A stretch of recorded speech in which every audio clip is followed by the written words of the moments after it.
Our partners here in Jerusalem are Palestinian Christians, and many people don't realize that the situation for Palestinians has gotten progressively worse over the last couple of years. And sometimes when members of our church come and visit, they're surprised at what they see. Often they're angry, and they feel like they didn't get the whole story. My role here is to encourage them when they get home to tell the story they've seen. I am one of those who returned from Palestine surprised and disturbed by what I saw. My name is Bob Chase, and I'm on staff with the national settings of the United Church of Christ in Cleveland. As Director of Communications, I was asked by Global Ministries of the Christian Church Disciples of Christ and the United Church of Christ to go to Israel and Palestine and videotape the work of our partners in that region.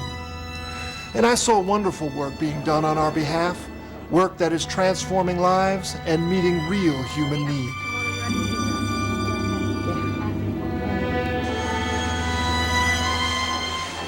But I saw something else that I feel compelled to share, something akin to what Kathy speaks about. I witnessed the volatile Middle East through a Palestinian lens, a view that North Americans don't often see. I was troubled by what I saw, saddened by what I heard. I'm angered by the seemingly systematic exclusion of this perspective in the accounts we hear in this country, the images we see, the stereotypes depicted over and over again in the media. For the next few minutes, I want to share with you some of what I experienced and some of the people I met, so that you might have a better understanding of what is happening in this land we call holy. Now, I realize that what you are about to see is only one side of this tragic equation, but we hear the other side all the time. Perhaps this video can offer a counterweight, a perspective less often heard, so that you can be better informed as a citizen and more discerning as a person of faith. When I first looked at the issues in the Middle East, it looked very confusing to me. And since I've lived here for some time, I've begun to realize that the struggle here, to a large part, is about learning how to share. And the whole conflict in the Middle East is a conflict over a piece of land. Both communities claim to be their homeland, the Palestinians and the Israelis. The situation in the past 35 years has been one of a constant struggle to prove that we are as human as any other nation, that we have the same rights to live decently, to have our own independent, viable state, to make our own decisions. What has happened in the past 2 years is like a shock of, no, you have no right to dream even of a state. No, you have no right to live a normal life. Just like liberation theology movements in Latin America tried to respond biblically and authentically to the situation of oppression there, we felt as Palestinian Christians there were a number of situations that were unique to us, which required a uniquely Palestinian Christian response that was liberating, authentic, and relevant to the situation of people living under occupation. So there was this theological dimension. Who is God? What is the nature of Zionism in the State of Israel? What about equality and discrimination? What about weapons of mass destruction that Israel possesses and nuclear weapons? Where do the settlements come in? Where does justice come in as a concept? Does God have a special place for Jews? What about non-Jewish Christians, Gentiles? What about Arabs? Where do they fit in God's plan of salvation? It is the call of religion when they dialogue to have one rule of justice, not double standards or triple standards. And religions must seek justice because the Old Testament is justice and only justice. Certainly, theological underpinnings are important. They are the building blocks upon which we base faithful action. But the day-to-day experiences of Palestinians in the West Bank, in Gaza, and throughout Israel paint a poignant picture of trauma and heartbreak, especially among the most vulnerable: children, elderly residents, the poor. You're talking to a Palestinian from East Jerusalem who used to live at the outskirts of Jerusalem and who has had to move because of the curfews, the siege, and the difficulties of traveling 7 minutes to work that became 2.5 hours every day, including harassment and witnessing every day how young boys and school children would be arrested or stopped and so on. Our whole life is disrupted.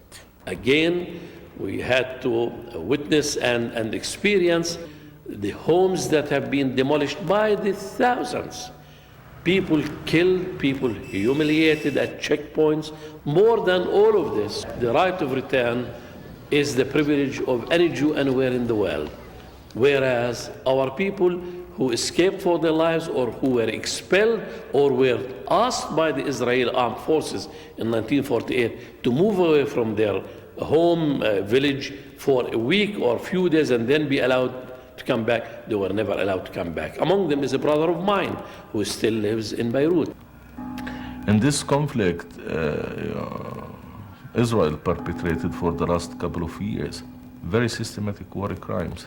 Political assassination, house demolition, incursions, wanton destruction, vandalism, looting, attacks, for the holy places, imposing curfews in villages, camps, cities. That's, the very normative thing. And even, the use of Apache and F-16s tend to be sort of normative.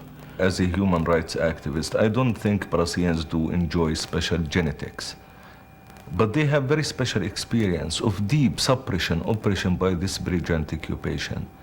And when you engage in this struggle for human rights for almost 27, 28 years on very daily basis, just talking about negative issues, war crime, grave breaches, the four Geneva Conventions, violations, death, destruction, that makes you sick. It's the last thing, really, we want to talk about.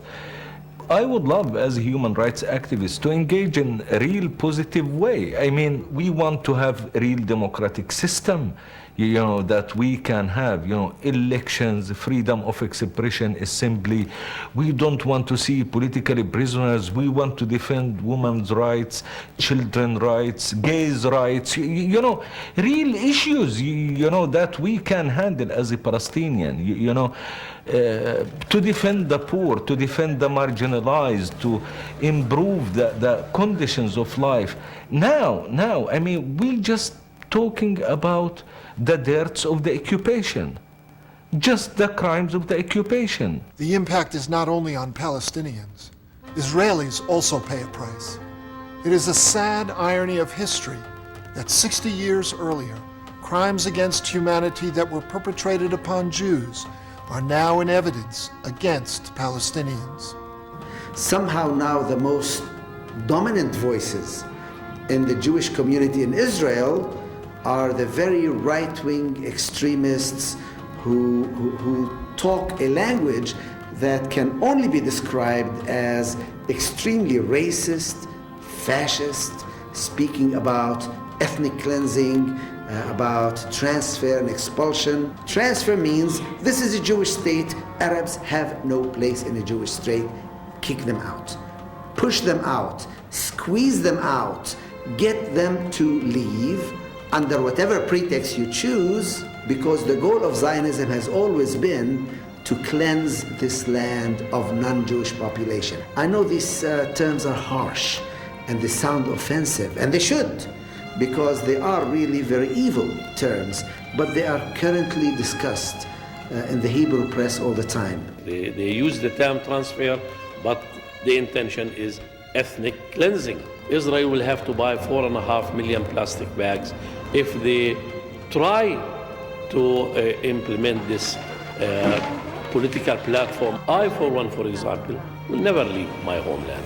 I happened to be a refugee when I was a kid. I walked back from Lebanon to what became Israel and lived with an aunt when I was 11, 12 years old. I will never allow myself to become a refugee. I'd rather die in my homeland rather than live even in a paradise somewhere there as a refugee. They want the purity of the Jewish state, fine. They can have it, but they have to recognize we didn't descend from the sky, and they are unable to throw us to the sea. And we want to have our own Palestinian state, to form our own destiny, our right of self-determination and independence. We are not a threat to Israel by any meaning, by any level. Palestinian people don't have the sixth strongest army in the world. We don't have nuclear bombs. We don't have F-16s and Apache. You know, we are freedom fighters, as simple as that. Israel will be held accountable one day. Frankly, I left Palestine without much hope. Israeli and Palestinian views of their reality are so divergent, it is hard to see how reconciliation can occur. But I was impressed with the resiliency, the determination, and the faith in God's enduring grace that I heard from Palestinians time and time again. This too is part of the picture, because violence and dehumanization will not have the final word in this holy place.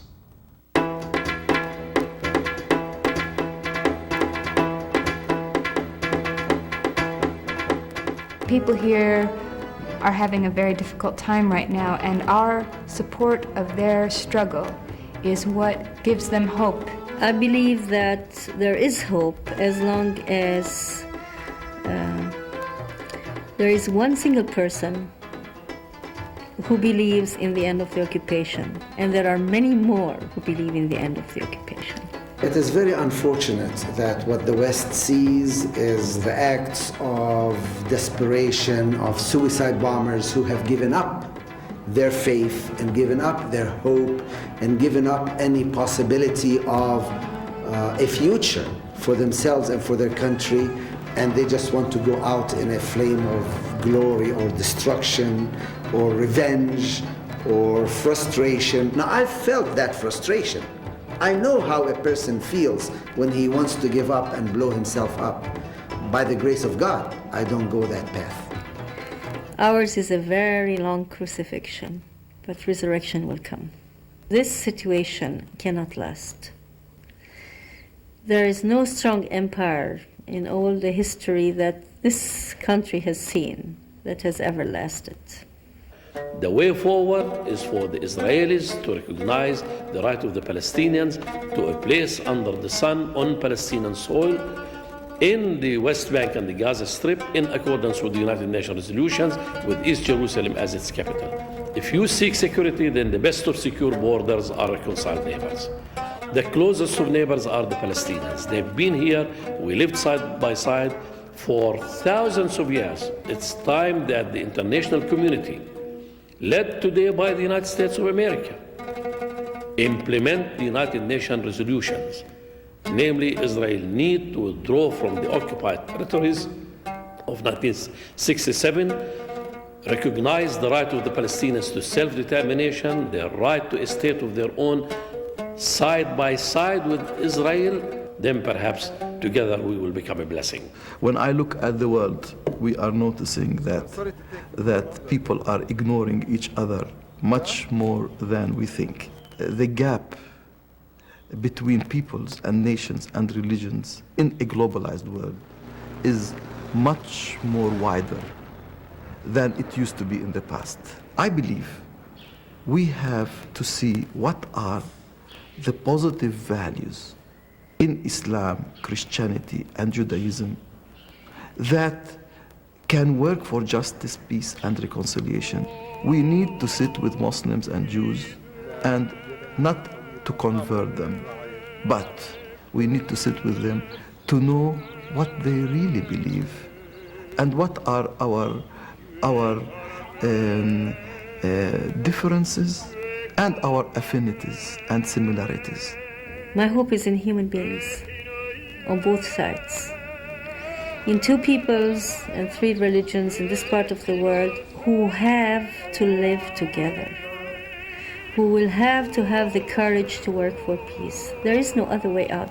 There is an injustice in this land called holy, and if they want to make it holy again, they have to rectify the wrongs that they have perpetrated for so long.